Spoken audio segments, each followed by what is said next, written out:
Hej, jag heter Roger Åberg. Jag befinner mig just nu i Kina i en stad som heter Hangzhou. Det är en stad på 12 miljoner personer som sägs vara lite techmecka här.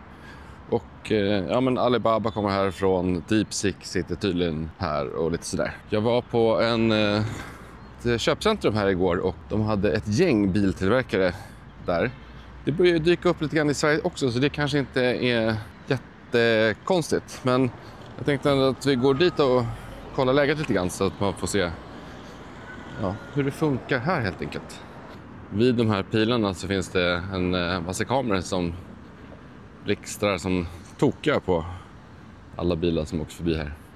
Och det är typ varenda hörna. Så jag tror inte att det är tänkselskatt de håller på med direkt. Direkt när man kliver innanför dörren så ser man Volvos ställe.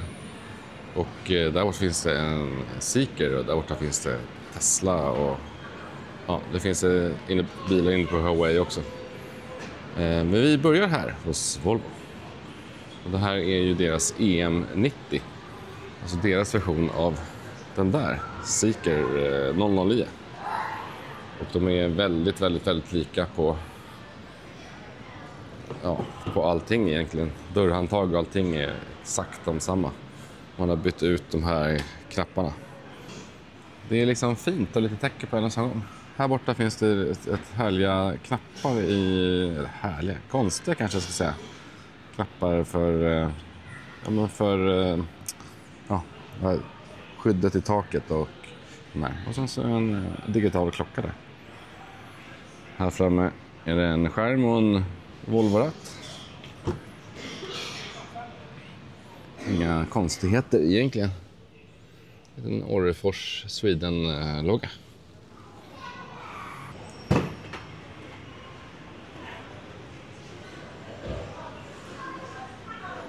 Kolla, här har vi också stoppat in en massa väskor. Det får ju plats med lite grann. Golfbag och 3 stora väskor. Det här tredje raden däremot.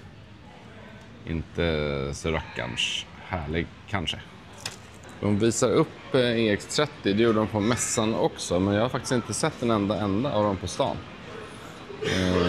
Däremot så ser man en del S90 och så.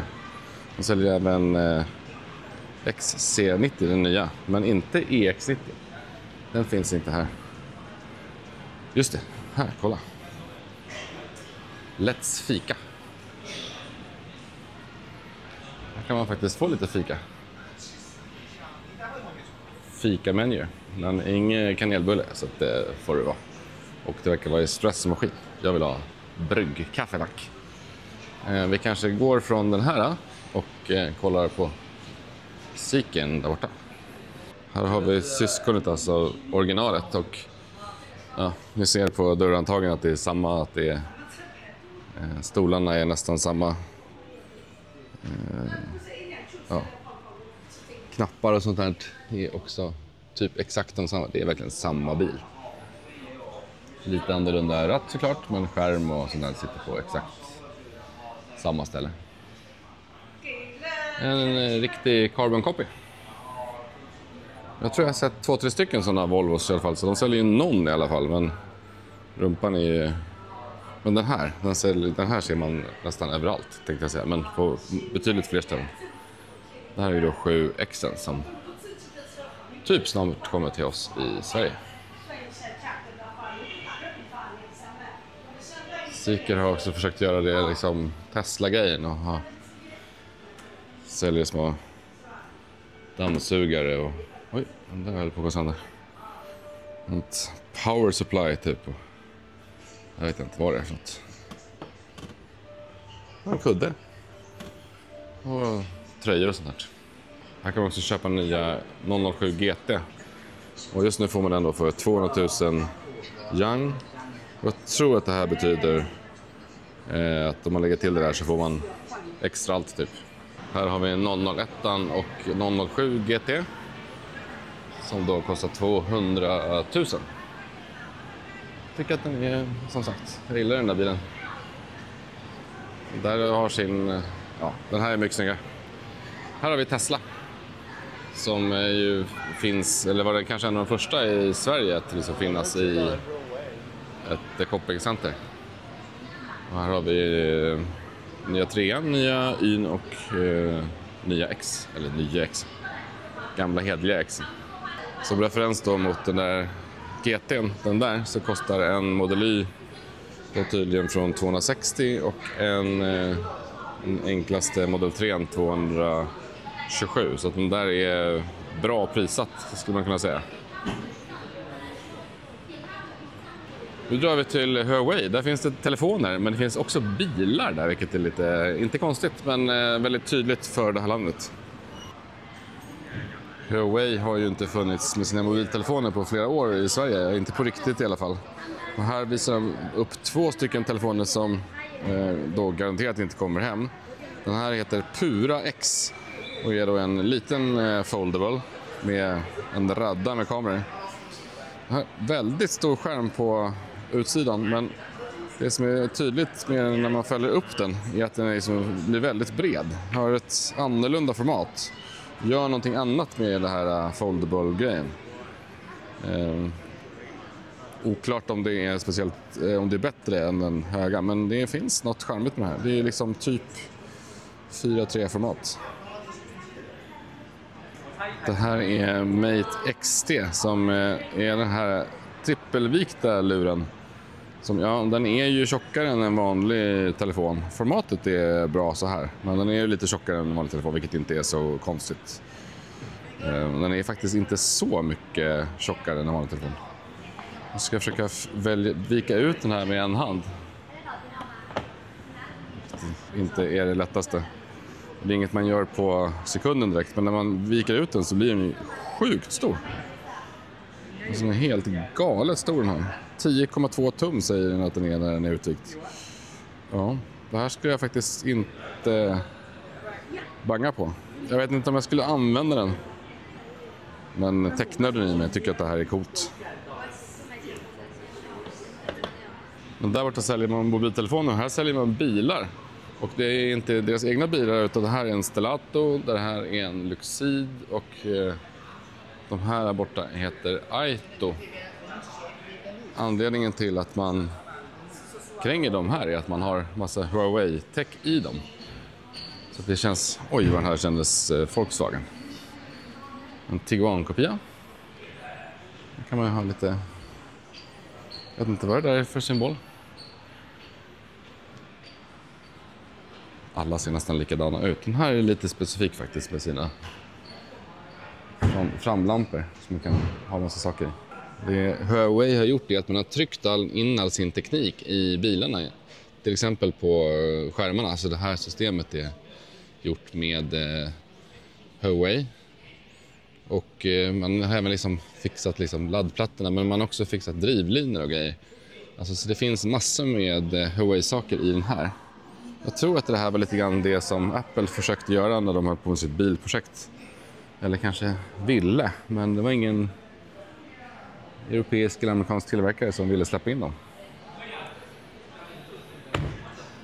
Om det var synd eller inte får vi aldrig veta. Här har vi en liten Macan-kopia. Herregud vad den var Porsche bak. Gemensamt för alla de här bilarna är att de liksom är på ytan ser de jävligt bra ut och bra material överallt framförallt. Snygga skärmar och hej och.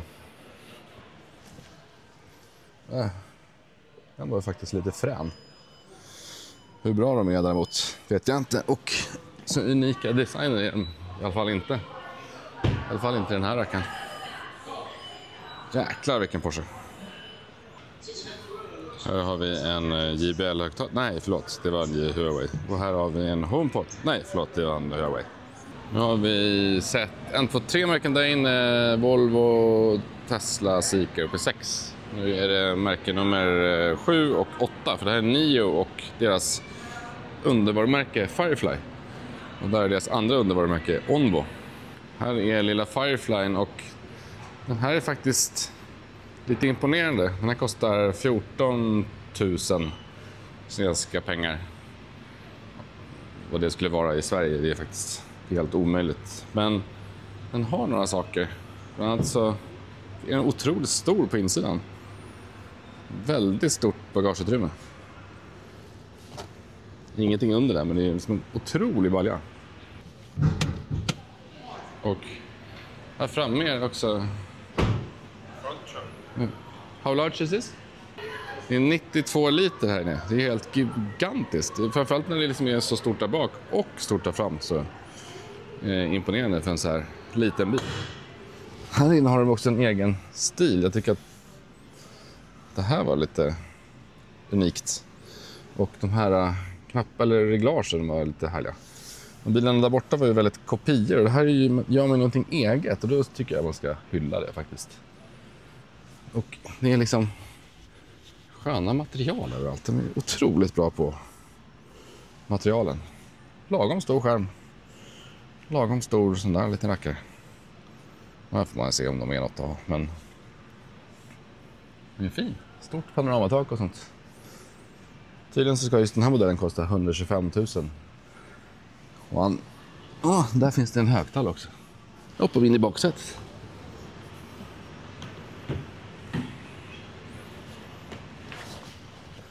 Men så satt jag väldigt ledigt där framme. Det finns hur mycket plats som helst här. Eller hur mycket, men det är gott om utrymme för fossingarna. Vad är det här då? Någon plastmugg. Ja. Jag skulle inte vilja våga veta vad det här är för pris hemma, men kanske 250 typ någonstans.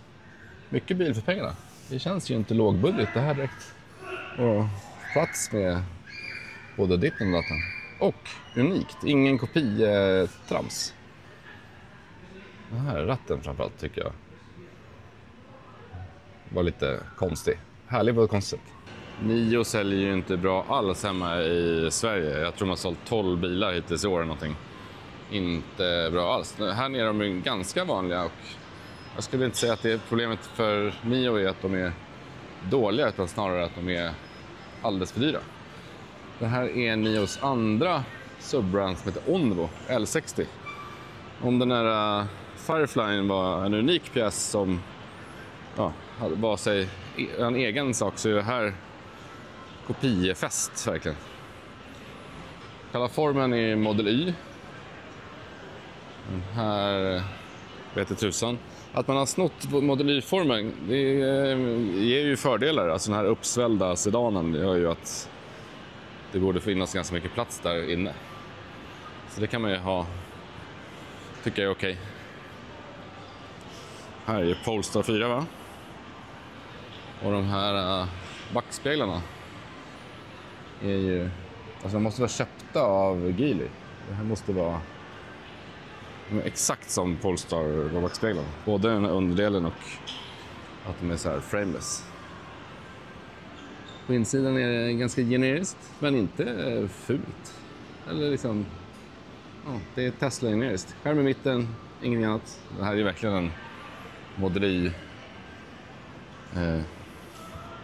konkurrent, som vi säger, med var snäll. Man har också använt deras puckade dörrar. Men stort där inne. Det är roligt att ett och samma varumärke kan liksom göra rätt fina egna av de där Nio-bilarna. Någonting unikt med Firefly och en hel tokkopia med den här Onvon. Säkert bra, men och billig, men unikt och roligt. Kolla, till och med fälgarna är ju liksom Tesla-kopia. Xpeng går ju sådär för i Sverige. Och den här är en P7 som fanns ett tag, men den här är den uppdaterade P7. Och sen har ju de också självklart sin egen minibuss. Den här heter X9. Den är samma koncept. Trevligt här i fram. Svinstora kaptenstolar. Tror att det är någon skärm där uppe i taket. Härligt bra bord faktiskt. Här verkar det finnas ett kylskåp. Och sen 220 där borta. Det var ju faktiskt en riktigt bra placering på uttaget där. Eller? Kanske, halvbra i alla fall. Kall dricka, gott. Det är ju så här det ska vara. Det ska vara 2 kaptenstolar och sen så finns det ju då plats för hur mycket som helst här bak. Den här är lite intressant sak att den hade liksom, tredje raden var fälld bakåt. Inte, liksom, i vanliga fall så brukar den komma upp från det hållet. Fördelen är då att då får man ju ett djupare lastutrymme här. Men å andra sidan måste man plocka ut allting när man ska fälla upp de här. Ja, 10 olika varumärken i typ entrén på den här shoppingmålen. Det är väl kanske inget jätteunikt. Vi har ju några stycken hemma vi också. Det är inget konstigt. Men det här med, ja men som hos Huawei, att det säljs liksom som tech. Man går och köper en mobiltelefon och så köper man en mobil av en städrobot. Är ju lite unikt kanske.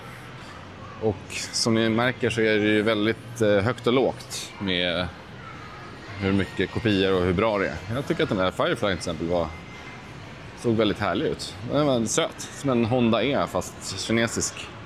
Och kanske rimlig, framförallt prismässigt. Och sen så Onvon som är liksom på den där inne på Huawei som var liksom en Porsche-kopia. Det är väldigt blandat, högt och lågt. Jag tror att jag inte är hungrig, eller ja, några av de här sakerna ser ju faktiskt goda ut. Jättekrabba till exempel kan ju vara gott. Och jag gillar ju bläckfisk, men den var ju alldeles för gullig för att äta upp alltså. De är ju smartare de där små rackarna. Det finns lite krabbor. Och här finns det lite haj om man känner för det. Här finns någon form av kräfta, va? Pirre. Och en haj till. Och här finns det turtle. Ja, sköldpadda om man känner för det. Jävlar vilken hals han har. Titta ut kompis. Ja, nu blev jag inte hungrig om man säger så. Ja, jag vet inte om ni blev så mycket klokare på det här kanske. Men det visar ju ändå på någonting. Att ja, ni såg ju ett europeiskt varumärke där inne. Alltså Volvo som ägs av Geely som är jättekinesiskt. Och ja, det var inte någon annan av de europeiska tillverkarna, alltså Volkswagen och Audi de där som fanns med där inne. Det är väl det som är det stora problemet kanske egentligen. Jag tror inte vi i Europa ska vara svinrädda för att de kinesiska biltillverkarna kommer att ta över Europa, för att vi behöver andra saker. Vi behöver service, vi behöver förtroende och hej och hå. Det kommer de inte göra på ett halvår direkt. Men vi vill ju också att våra europeiska biltillverkare ska kunna kränga här. Och ja, det är nog knepigare med, för de verkar inte hänga med på tåget helt enkelt. Nej, nu ska jag hitta någonting att äta och jag ska inte äta sköldpadda.